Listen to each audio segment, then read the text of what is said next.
Yes, particularly white Germans. Um, I think that has to do with, and it also depends on their age.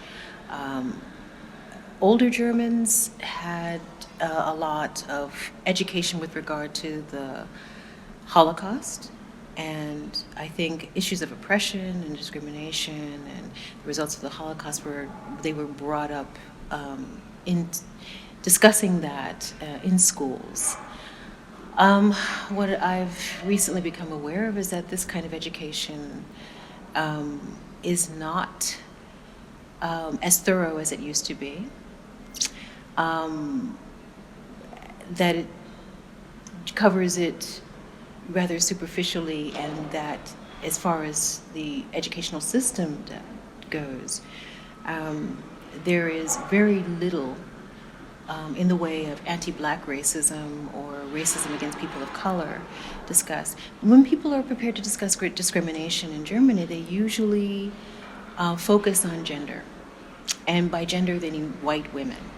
They rarely look at other forms of discrimination, or they rarely look at discrimination intersectionally. Some of the responses I've gotten was, well, we've had this, discussion with regard to the Holocaust. Why do we have to talk about race now? They feel like that they don't align the lessons of the Holocaust with racial oppression on a global level and the results of that. I'm a teacher in a college classroom, so my younger German students are sometimes the most attentive students in the class. I see international business management students. They are interested in discussing these things.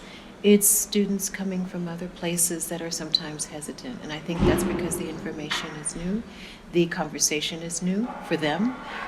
They don't know how to navigate the conversation or even navigate their own feelings when they discuss race. In general, outside of the classroom, when I've had conversations with regard to race, it's usually the response I've gotten is a lot of defensiveness. I'm a good person. I would never do that.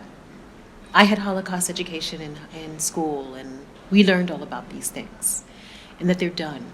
And there's not been very much in the way of continuing education on those things. They feel as if that they're learning about these things as finite, and that there's no more room for growth. So that's my impression, just from my interactions with people from a variety of backgrounds and strata.